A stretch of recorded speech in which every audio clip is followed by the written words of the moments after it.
నమస్తే, welcome to I dream. నేను లక్ష్మీ దుర్గా.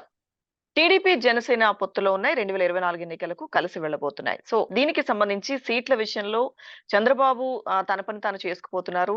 జనసేనకి ఇచ్చే సీట్ల విషయంలో నాన్చుడు ధోరణి అవలంబిస్తున్నారు. దీనివల్ల జనసేన నష్టపోబోతోంది అంటూ కూడా వార్తలు వస్తున్న నేపథ్యంలో జన సైనికులు కూడా దీనిపైన తీవ్ర ఆగ్రహంగా ఉన్నారంటూ విపరీతంగా దీనిపైన చర్చ జరుగుతోంది. సో ప్రస్తుతం ఇదే అంశాలపై మనతో మాట్లాడడానికి ప్రముఖ రాజకీయ విశ్లేషకులు పురుషోత్తం రెడ్డి గారు ఉన్నారు. మాట్లాడదాం. సార్ నమస్తే సార్. నమస్తే రశ్మి గారు. సార్ పురుషోత్తం రెడ్డి గారు, అంటే గతంలో మనం చాలా సార్లు మాట్లాడుకున్నట్టుగా చాలా మంది విశ్లేషకులు, మీలాంటి విశ్లేషకులు చెప్పినట్టుగా చంద్రబాబు అంటే ఎవరితో పొత్తులో ఉన్నా గాని చివరి వరకు సీట్ల విషయం తేల్చరు. ఆహ్, అంతిమంగా ఏదైతే పొత్తులో ఉన్న పార్టీకి నష్టం చేకూరుతుంది అని చాలా సార్లు మాట్లాడిన సందర్భాలున్నాయి. సో ఇప్పుడు ప్రస్తుత పరిస్థితులైతే అలానే ఉన్నట్టు జన సైనికులు తీవ్ర నిరుత్సాహంతో ఉన్నట్టు వార్తలొస్తున్నాయి సార్. ఏదైతే నాన్చుడు ధోరణి అవలంబిస్తున్నారో ఆయన సీట్ల విషయంలో తేల్చడం లేదు. సైలెంట్‌గా ఆయన పని ఆయన చేసుకుపోతున్నారు అన్నట్టుగా వార్తలొస్తుంది సార్. నిజంగా అటువంటి పరిస్థితులే ఉన్నాయంటారా? అలానే ఉంటే జనసేన పరిస్థితి ఏంటి సార్? అంటే జనసేన రాజకీయంగా పొత్తు పెట్టుకున్న రోజు నుంచి హ్మ్. ఈ రోజు వరకు ఆ పార్టీ ఏం చేస్తుందో ఆ పార్టీకి అర్థం కావట్లేదు. చంద్రబాబు గారు క్లియర్‌గా ఉన్నారు. చంద్రబాబు నాయుడు గారు ఎక్కడ రాజకీయంగా కరెక్టా? తప్పా? అది వేరే చర్చ. కానీ హ్మ్. యాస్ ఎ అలయన్స్ పార్ట్నర్‌గా ఆయన చాలా జాగ్రత్తగా ఆయన అడుగులు వేసుకొని పోతున్నాడు. ఇప్పుడు చాలా ఒత్తిడి ఉంది చంద్రబాబు గారి పైన. తెలుగుదేశం శ్రేణులు ఏమంటున్నారు? మా టికెట్ల విషయం తొందరగా తేలిస్తే మేము జనంలోకెళ్తాం గదా! హ్మ్. ఈ పవన్ కళ్యాణ్‌కి ఎన్నిస్తారో తేల్చేస్తే ఓ పని అయిపోతుందని అమాయకంగా తెలుగుదేశం కార్యకర్తలు కూడా అన్నారు. కాస్త జ్ఞానం ఉండే తెలుగుదేశం నాయకులు చంద్రబాబు గారు కరెక్ట్‌గా చేస్తున్నారు అనుకుంటున్నారు. ఈ రోజుకి ఈ రోజు చంద్రబాబు నాయుడు గారు ఎన్నికల్లో పొత్తుల విషయం తేల్చడు. హ్మ్. అంతర్గతంగా తెలుగుదేశం పార్టీ నాయకత్వానికి గైడ్‌లైన్స్ ఇస్తా ఉంటాడు. సిగ్నల్స్ ఇస్తా ఉంటాడు. మీ పని మీరు చేసుకోండి అని. ఎందుకు తేల్చడు? 2 సమస్యలున్నాయి చంద్రబాబు నాయుడు గారికి. ఈరోజు పవన్ కళ్యాణ్ గారికి ఒక 10 సీట్లో, 15 సీట్లో ఇచ్చేసాడనుకోండి. ఆ 10 సీట్లు పేర్లు కూడా చెప్పాలి కదా! చెప్తే 10, 15 ఇస్తే జన సైనికులు ఏం ఫీలింగ్‌లో ఉండారు? దాదాపు 50 ఇస్తాడు. ఉప ముఖ్యమంత్రి ఇస్తాడు. లేదా పార్ట్నరు ఇన్ని భ్రమల్లో ఉండరు జనసేన అభిమానులు. కాబట్టి వాళ్ళు 10 సీట్లో, 15 సీట్లు ఇచ్చాడనుకోండి రివర్స్ అయిపోతుంది. వీళ్ళందరూ రివర్స్ అయిపోయి పవన్ కళ్యాణ్ మీద అసంతృప్తితో మళ్ళీ ఈడు రాజకీయాలు సర్దుకుంటాడు. కాబట్టి ఆ ఇబ్బంది ఉంది చంద్రబాబు నాయుడుకి. పోనీ ఒక 30 అనౌన్స్ చేద్దాం అనుకుంటే తెలుగుదేశం పార్టీ నుంచి వెళ్ళిపోతారు. ఈ 30 సీట్లు అంటే 30 సీట్లు ఆశించే వాళ్ళు వెళ్ళిపోతారు కదా! ఇది నష్టం వస్తుంది. కాబట్టి 2 నష్టాలను నివారించాలంటే ఎలక్షన్ డేట్ వచ్చేంత వరకు జనసేనకి ఎన్ని సీట్లు ఎక్కడిస్తారనేది తేల్చరు. హ్మ్. ఇది వ్యూహాత్మకంగా తెలుగుదేశం పార్టీ ఏస్తున్న అడుగులు. ఇప్పుడు పవన్ కళ్యాణ్ గారికొచ్చే సమస్య ఏంటి? 2 సమస్యలున్నాయి. ఇప్పుడు హ్మ్. పవన్ కళ్యాణ్ గారు తేల్చు అంటే తేల్చడు. చంద్రబాబు నాయుడు అంత త్వరగా తేల్చడు. పెద్ద పెద్ద కమ్యూనిస్ట్ పార్టీలే మక్కి మక్కి బట్టిన పార్టీలే ఇబ్బంది పడ్డాయి. అంత త్వరగా తేల్చరు. ఆ మాటకొస్తే కాంగ్రెస్ పార్టీ కూడా తేల్చదు. మిత్రపక్షాల పొత్తుల విషయంలో. తేల్చక తేల్చకపోవడం వల్ల పవన్ కళ్యాణ్ గారు సైలెంట్‌గా ఇంట్లో కూర్చున్నాడనుకోండి. ఏమవుతుంది? ఈయన ఏమన్నా చంద్రబాబుతో కమిట్ అయిపోయి పార్టీని వదిలేసాడా అని ఇంట్లోనే సమస్యొస్తుంది. అలాగని వీధిలోకి రావాలంటే ఏం చేయాలి? నేరుగా జగన్మోహన్ రెడ్డి గారిని అటాక్ చేయాలి. ఇప్పుడు పవన్ కళ్యాణ్ గారిని చంద్రబాబు గారు ఎట్లా వాడుతున్నాడు? చంద్రబాబు నాయుడు తీవ్రమైన వ్యాఖ్యలు పవన్ కళ్యాణ్‌తో చేయిచ్చేస్తున్నాడు. అంటే పవన్ కళ్యాణ్‌ని అభిమానించే వాళ్ళు 100 అయినా, 106 అయినా జగన్‌కి శత్రువులు చేసేస్తున్నాడు. హ్మ్. శత్రువులు చేసేసిన తర్వాత ఇంకా పవన్ కళ్యాణ్ గారు ఒంటరిగా పోటీ చేసినా కూడా పవన్ కళ్యాణ్‌కి గాకుండా చంద్రబాబు నాయుడుకి ఓట్లేసే వరకు తెస్తాడు. ఎందుకంటే ఈ పాయింట్ ఎందుకంటే పవన్ కళ్యాణ్ గారి దగ్గర ఇంకొక రాంగ్ స్టేట్మెంట్ ఇస్తున్నాడు. అదేంటంటే మనం ఇండివిడ్యుయల్‌గా గెలవము. ఇది పెద్ద రాంగ్ స్టెప్ పవన్ కళ్యాణ్ గారిది. మనం జగన్మోహన్ రెడ్డిని ఒక శత్రువుగా చూపిస్తున్నాడు పవన్ హ్మ్. కళ్యాణ్ గారు. రెండో వైపు ఏం చేస్తున్నాడు? మనం ఇండివిడ్యుయల్‌గా గెలవని ఏస్తున్నాడు. సర్టిఫికేట్ ఇచ్చేస్తున్నాడు ఆయనే. ఈ 2 స్టేట్మెంట్‌లు ఏమవుతాయంటే జనసేనాన్ని ప్రేమించే వాళ్ళు ఫస్ట్ జగన్ ఓడిపోవాలని కోరుకుంటారు. రెండోది మనం ఎట్టా గెలవని మన అధినేత చెప్పేసినాడు కదా! కాబట్టి జగన్‌ని ఓడించాలంటే ఇప్పుడు ఎవరు గెలిపిస్తారు? మనం ఓడించలేం. చంద్రబాబు నాయుడే కదా రాజకీయ ప్రత్యర్థి. తిట్టుకుంటా కూడా చంద్రబాబుకి ఓట్టేయాలి. ఇప్పుడు పవన్‌ని అభిమానించే వాళ్ళు తిట్టుకుంటా కూడా రేపు రేపు తిట్టుకోవడం పరిస్థితి ఎందుకొస్తుంది? జనసేనకి గౌరవప్రదమైన సీట్లు ఇయకపోతే అప్పుడు జనసేన అభిమానులు ఎవరిని తిట్టుకుంటారు?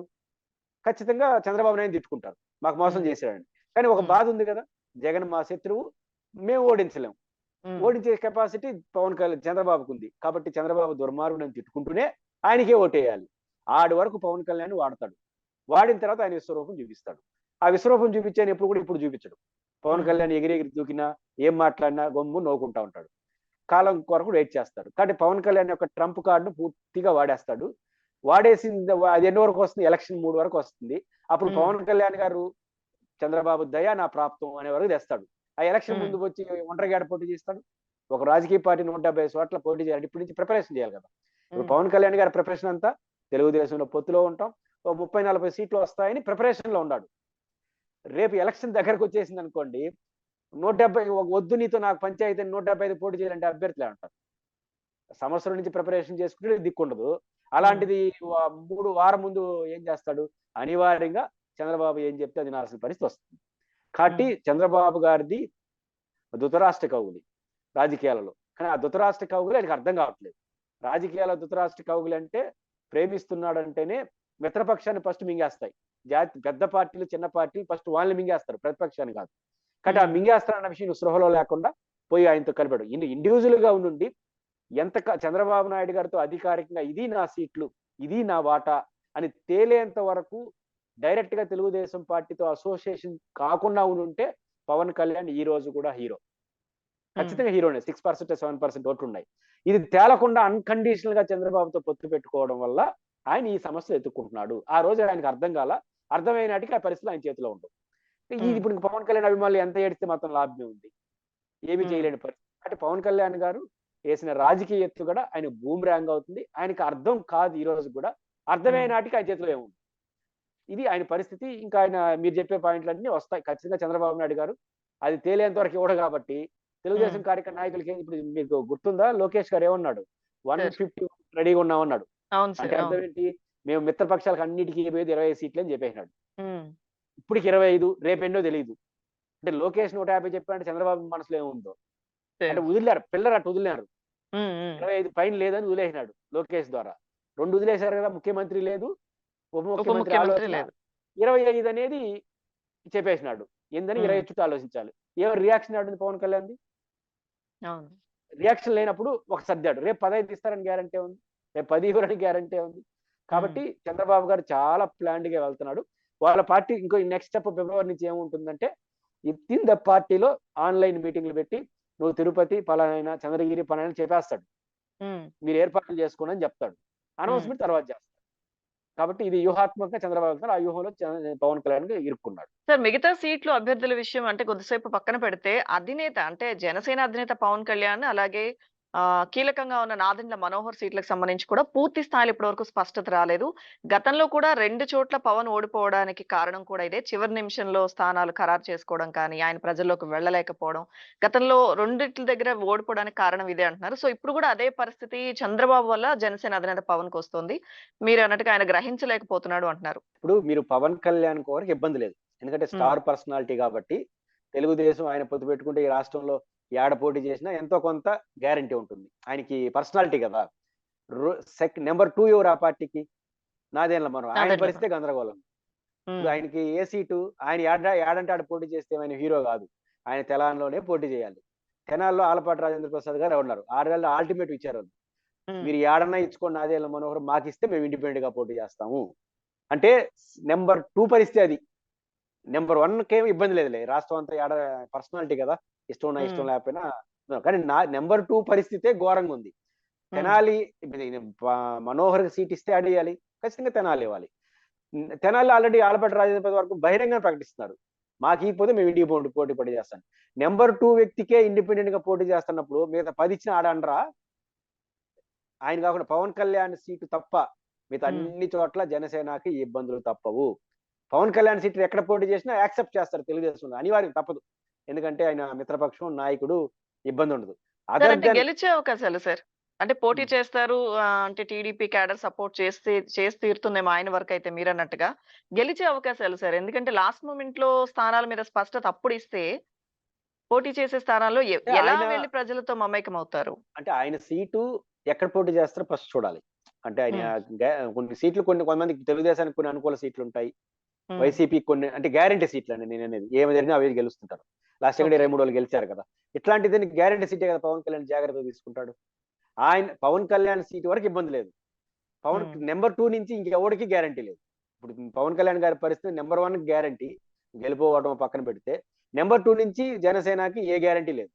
హ్మ్. కాబట్టి ఆ గ్యారంటీ లేని వాళ్ళు ఇప్పుడు ఆందోళన చేస్తారు. ఇప్పుడు కానీ వాళ్ళకి కానీ మీరు అన్నట్టు లాస్ట్ మినిట్ చేరిస్తే ఆ ఇబ్బందులు ఎదుర్కొంటారు. Pawan Kalyan as number 1 person కి తప్ప ఇంకెవడికి గ్యారంటీ లేని పరిస్థితి అయితే వాళ్ళ రాజకీయ వ్యూహం వల్ల వస్తుంది. దాని ఫలితం మన తెనాలి నుంచి చూస్తున్నాం. రేపు రాష్ట్రం అంతా కూడా 2 ఇచ్చినా, 3 ఇచ్చినా, 10 ఇచ్చినా, 15 ఇచ్చినా తెలుగుదేశాన్ని నుంచి ఇలాంటి హెచ్చరికలు ఆ పార్టీకి వస్తాయి. 20, 30 ఇచ్చారంటే సినిమా కనపడుతుంది. ఒక 5, 10 ఇస్తే హెచ్చరికలు వస్తాయి. 10, 15 దాటాయంటే మాత్రం సినిమానే కనపడుతుంది అందరికి. చంద్రబాబు గారికి కనపడుతుంది. మళ్ళీ ఆయనకే కాదు. ఆ పరిస్థితి రాకుండా ఉండడం కోసమే చంద్రబాబు గారు ఇప్పుడు తెనాలి నుంచి ఆ హెచ్చరిక చేస్తే తెలుగుదేశం పార్టీ వాళ్ళ నుంచి రియాక్షన్ ఏంటి చెప్పండి? తెనాలి నుంచి నెంబర్ 2 కదా మనోహర్ గారు. రోజు చంద్రబాబు నాయుడు కలుస్తా ఉంటాడు కదా. మరి ఆయనకి ఇస్తే కూడా మేము ఒప్పుకోమని చెప్పి తెలుగుదేశం నాయకులు బహిరంగ ప్రకటిస్తుంటే అలా మాట్లాడతానని తెలుగుదేశం పార్టీ చెప్పిందా? చెప్పలా. అంటే ప్రతి చోట దాన్ని ఎంకరేజ్ చేస్తారు. మళ్ళీ పవన్ కళ్యాణ్ అనుకోండి సమ్మగా చెప్తారు. చాలా ఇబ్బందిగా ఉంది పవన్ కళ్యాణ్ గారు. చూస్తున్నాం కదా తెనాలిలో ఇట్టుంది. ఆయనతోనే చెప్పిస్తారు. అప్పుడు చదువుకోండి సార్ 15 వద్దు 10 అని అంటారు. మళ్ళీ 10లో కూడా మళ్ళీ గొడవ చేస్తారు. మళ్ళీ చాలా ఇబ్బందిగా ఉంది సార్ అని కిందలతో చెప్పిస్తారు. మళ్ళీ పైన ఆయన మాట్లాడతారు. కాబట్టి ఈ సినిమా అనేది రెగ్యులర్ గా పవన్ కళ్యాణ్ గారికి రియల్ సినిమా తీసిన అలవాటు ఉంది. పొలిటికల్ సినిమా ఎప్పుడు చూడాలి ఆయన. ఈ రేపు చూపిస్తాడు చంద్రబాబు నాయుడు. ఆ పొలిటికల్ సినిమా ఆయన తట్టుకోలేడు. సో అంటే ఇప్పటికీ క్యాడర్‌లో అయోమయం ఉన్నా కానీ అధినేత తెలుసుకోలేకపోతున్నారంటారు. పవన్ కళ్యాణ్ గారు తెలుసుకున్నాడు అండ్ అడ్జస్ట్ అయిపోయినట్టున్నాడు. ఏం అడ్జస్ట్ అయ్యాడో నాకు తెలియదు కానీ తెలుసుకోకుండా ఎందుకు ఉంటుంది? నెంబర్ 2ని మేము ఒప్పుకోమంటా ఉన్నాడు తెలుగుదేశం వాళ్ళు స్పందించలేదంటే పోయి రేపు మొన్న కలిసినట్టున్నారు ఇద్దరు కలిసి. మనోహర్ గారు పవన్ కళ్యాణ్ ఇద్దరు కలిసినారు కదా. కలిసినప్పుడు చెప్పాలి కదా, నేను నా సీటు కూడా ఇట్లా బెదిరిస్తే ఎట్టండి, ఇంకేం అర్థం ఉంటుందని ఎందుకు చెప్పలే వాళ్ళు? చెప్పుంటే చంద్రబాబు గారు హెచ్చరించున్నాడా? వాళ్ళ అడ్జస్ట్మెంట్ ఏంటో నాకు తెలియదు. అంటే ఏరే అడ్జస్ట్మెంట్ ఉంటే నేను చెప్పలేను కానీ పవన్ కళ్యాణ్ కి అర్థమవుతా ఉంది. ఆయనకి ఎన్నికల నాటికి సినిమా క్లియర్ గా అర్థం అవుతుంది. క్లియర్ పిక్చర్ వస్తుంది అంటారు అప్పుడు. Right sir, thank you sir Purushottam Reddy గారు, థ్యాంక్ యూ సో మచ్.